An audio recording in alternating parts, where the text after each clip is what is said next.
ಅಗ್ನಿಪುತ್ರಿ ದ್ರೌಪದಮ್ಮ ದೇವಿಯ ಕರಗ ಮಹೋತ್ಸವಕ್ಕೆ ಆಗಮಿಸಿರ್ತಕ್ಕಂಥ ಎಲ್ಲ ಗಣ್ಯರಿಗೆ ಸ್ವಾಗತವನ್ನು ಬಯಸುತ್ತಾ ಈಗ ತಮ್ಮನ್ನು ಉದ್ದೇಶಿಸಿ ಹೊಸಕೋಟೆಯಲ್ಲಿ ಒಂದು ಚರಿತ್ರೆಯನ್ನು ಸೃಷ್ಟಿ ಮಾಡುವಂತ ನಿಮ್ಮೆಲ್ಲರ ಶಾಸಕರಾದಂತ ಶರತ್ ಬಚ್ಚೇಗೌಡರು ಮಾತಾಡ್ತಾರೆ.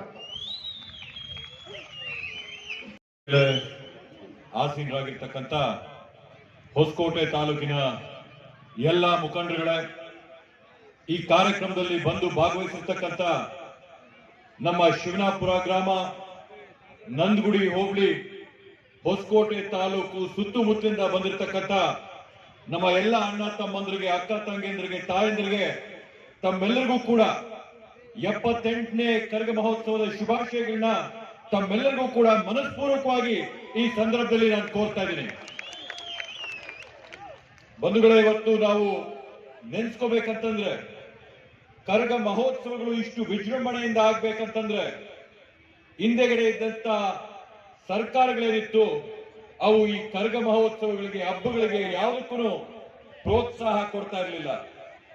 ಆದ್ರೆ ಇವತ್ತು ಕಾಂಗ್ರೆಸ್ ಸರ್ಕಾರ, ಸನ್ಮಾನ್ಯ ಸಿದ್ದರಾಮಯ್ಯ ಅವರ ಸರ್ಕಾರ ಬಂದಾಗಿಂದ ರಾಜ್ಯಾದ್ಯಂತ ಆಗಂತ ಕರಗ ಮಹೋತ್ಸವಗಳಲ್ಲಿ ಪ್ರತಿಯೊಂದು ಕರಗದಲ್ಲಿ ಕೂಡ 1 ಲಕ್ಷ ರೂಪಾಯಿಯಿಂದ ಹಿಡಿದು 3 ಲಕ್ಷ ರೂಪಾಯಿವರೆಗೂ ಕರಗನ ಆಚರಣೆ ಮಾಡಕ್ಕೆ ಇವತ್ತು ಸರ್ಕಾರದ ಕಡೆಯಿಂದ ಪ್ರೋತ್ಸಾಹ ಸಿಗ್ತಾ ಇದೆ.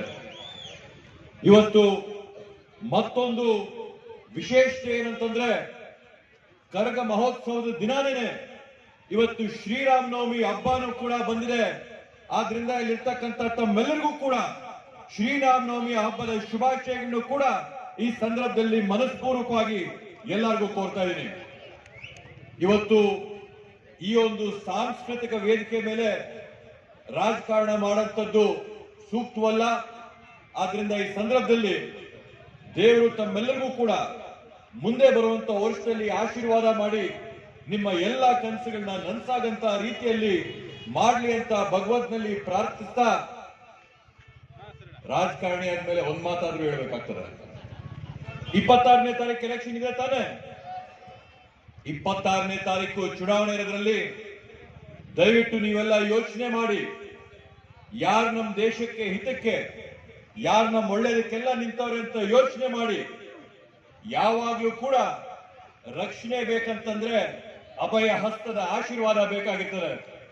ಆದ್ರಿಂದ ಆ ಒಂದು ಅಭಯ ಹಸ್ತದ ಒಂದು ಅಡಿಯಲ್ಲಿ ನಾವೆಲ್ಲ ಈ ಬಾರಿ ಚುನಾವಣೆನ ನಾವು ಎದುರಿಸೋಣ ಅಂತ ಈ ಸಂದರ್ಭದಲ್ಲಿ ಹೇಳ್ತಾ ತಮ್ಮೆಲ್ಲರಿಗೂ ಮತ್ತೊಮ್ಮೆ ಮನಸ್ಪೂರ್ವಕವಾದಂತಹ ಧನ್ಯವಾದಗಳು ಹೇಳಿ ನನ್ನ 2 ಮಾತನ್ನ ಮುಗಿಸ್ತೀನಿ. ಜೈ ಹಿಂದ್, ಜೈ ಕರ್ನಾಟಕ ಮಾತೆ.